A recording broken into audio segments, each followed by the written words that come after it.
Ah, voilà, bonjour tout le monde.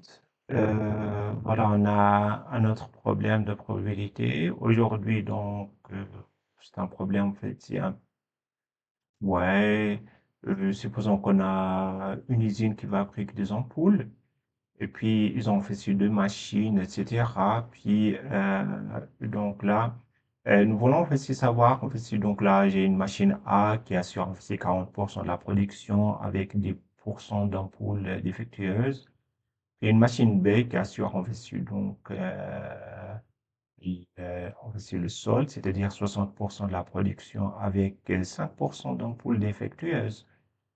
Là, nous voulons en fait si nous voulons choisir au hasard une ampoule, quelle est la probabilité qu'elle soit défectueuse, puis ainsi de suite aussi pour les autres questions, etc.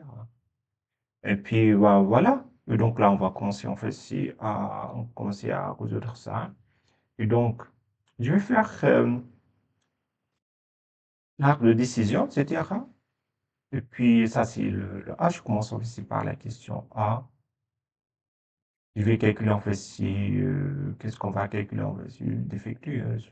Donc là, on fait si P de D. P de D à quoi qui est égal. Et là, je veux dire en fait si D, c'est défectueuse.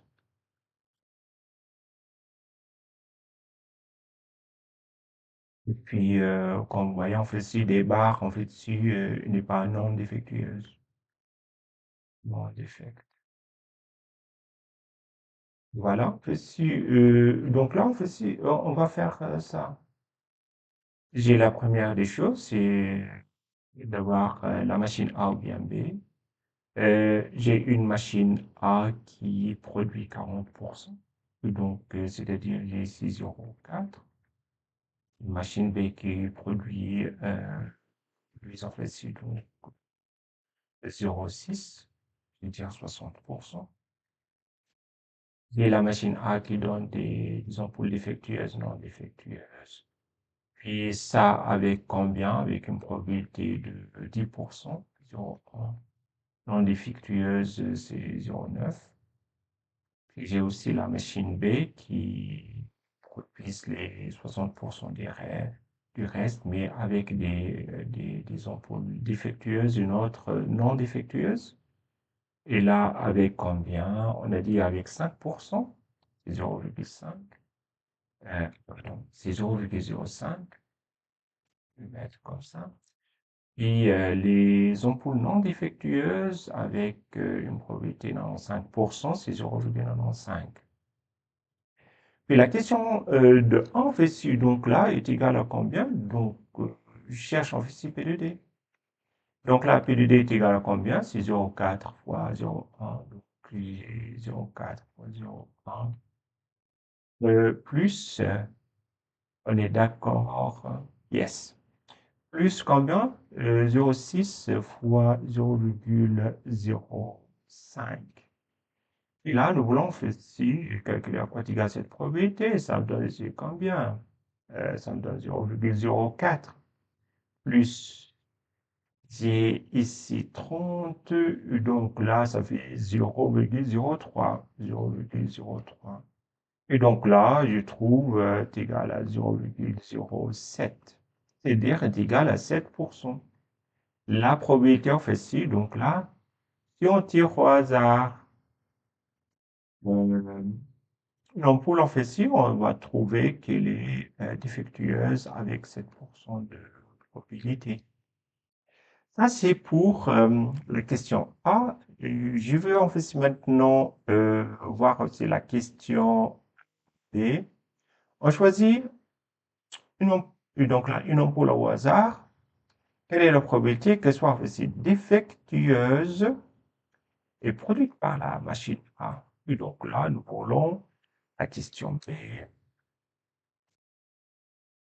Nous voulons trouver la probabilité en fait si que l'ampoule soit défectueuse et produite par la machine A. C'est-à-dire ça est égal à combien? Est égal à de D inter A. Et là, je peux aller voir directement ici sur l'arbre de décision. Ça fait ici produite par A 0,4, défectueuse 0,1. Et donc là, ça fait ici combien? Ça fait 0,4 moins 0,01. Et là, égal à combien? Donc, est égal à 0, pardon. Là, c'est 0,1. Et donc là, ça fait ici un 0,1. Je vais virer ça, ça fait 0,4 fois 0,1 est égal à 0,04. C'est-à-dire égal à 4%.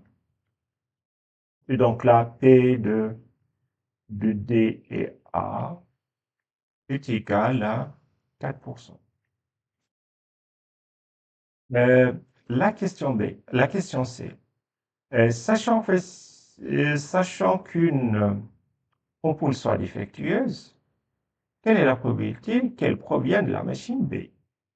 Et donc, j'ai ici, voilà, sachant qu'elle est défectueuse.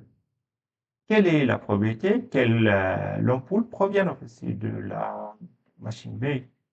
Et là, c'est une formule de Bayes. Et donc, ça fait ici P de B inter D, etc. sur P de D. C'est ce qu'on vient de calculer, hein, donc là, P de D. Puis, P de D, ça fait combien? Alors, l'intersection, ça fait quoi? P de D, P de B inter D, B inter D. Donc là, ça fait 0,6 fois 0,05. Donc, on a ici 0,6. D'accord, fois 0,05 sur combien? P de D. On vient de calculer ça dans la question numéro A. Et donc, est égal à 0,07. Et là, égal à combien? Égal à 0,03 sur 0,07 égal à combien? 3 sur 7. Puis voilà, en fait, c'est ça, c'est la probabilité d'avoir une machine.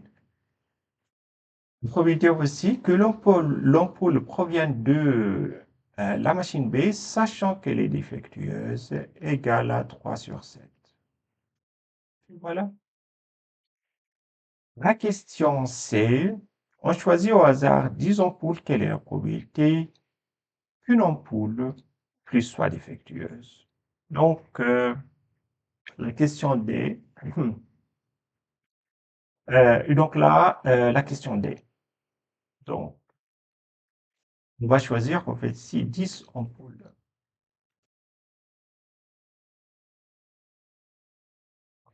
Puis nous voulons savoir en fait ici, quelle est la probabilité en fait c'est d'avoir au plus. Plus une ampoule défectueuse. Défectueuse. C'est-à-dire quoi? On a choisi 10 ici. C'est-à-dire 1, 2, 3, 4, 5, etc. 1, 2, 3, 4. J'ai la première des configurations, en fait, si j'ai qu'un qui est défectueux, c'est pas tout. Et donc,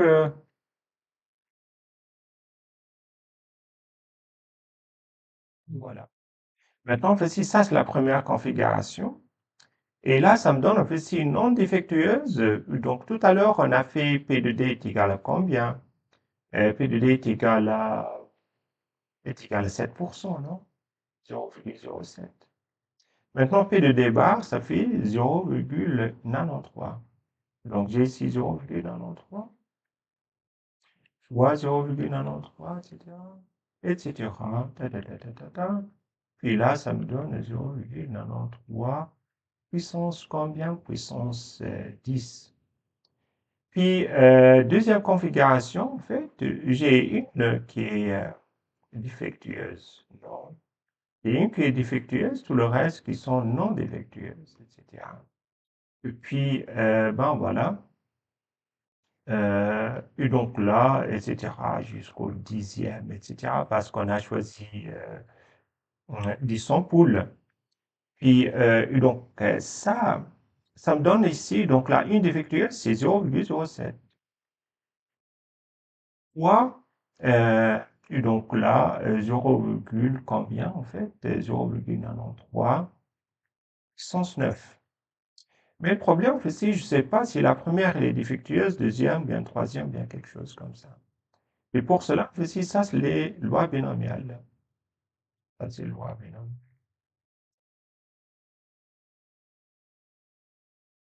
Aussi, hein, donc là, j'ai ici loi binomiale aussi.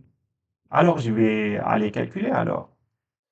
Alors ici, donc, pour la configuration, en fait, ici 1, donc là, code égale probabilité, en fait, ici, donc là, P est égal à combien? Je prends ici la première. Ça fait ici aucune qui est défectueuse. Je vais prendre ici 0 parmi 10.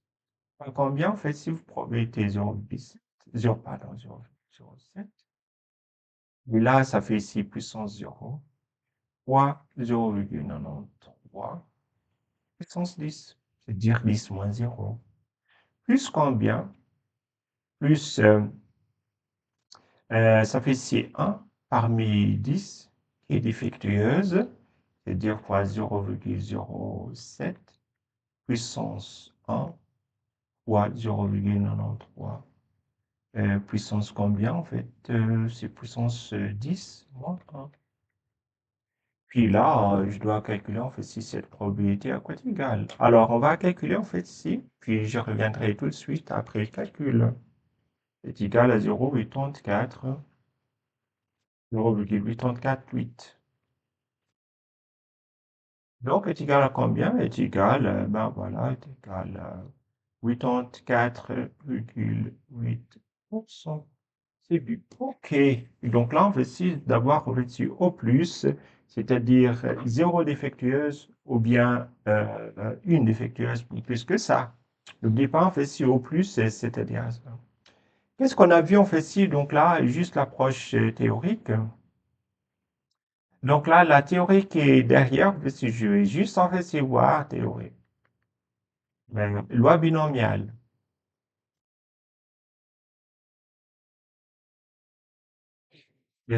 Donc la loi binomiale, en fait, si je note en fait si BNP, etc. Ici, en fait, si ça, c'est N, c'est le nombre d'essais. Nombre d'essais. Et puis P, c'est probabilité, en fait, c'est du succès. Probabilité. Bah, du succès. Donc là, ben voilà, en fait, si je pose la question, quelle est la probabilité d'avoir K succès? K, nombre de succès.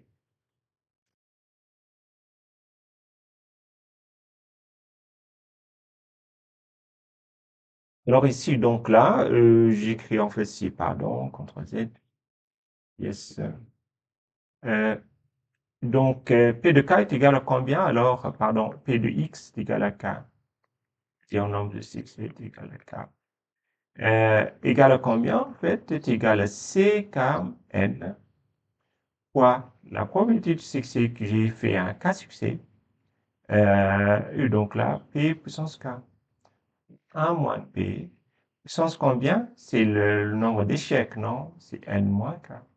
Et là, en fait, si ça, c'est la loi binomiale. Ben, voilà. Donc là, comme vous voyez, en fait, si dans ces vidéos, on a parlé un peu, loi binomiale, formule de Bayes, il faut quand même être clair, etc. Loi binomiale et formule de Bayes, en fait, ils sont presque souvent là dans les examens. Alors, il faut maîtriser et savoir, lorsqu'on change, en fait, ici, de probabilité normale vers la loi binomiale. Qu'est-ce qui se passe souvent? On calcule des probabilités, etc. Puis, d'un coup, on dit, bon, voilà, on va prendre 10, ou bien prendre 15, ou bien quelle est la probabilité d'avoir au plus 1 après quel est le nombre n? Parfois, on cherche le nombre n aussi. Et voilà, en fait, si avec cette série de 4 problèmes de probabilité, j'espère que ça va vous aider, en fait, pour vous améliorer, en fait, dans la préparation des examens suisses de maturité. On reste toujours à votre disposition si vous avez des questions, bien quelque chose que vous avez des doutes, bien quelque chose comme ça, vous pouvez toujours nous contacter avec email. Puis là, on va vous répondre voilà, dans la mesure du possible. Merci infiniment et bon courage pour les examens.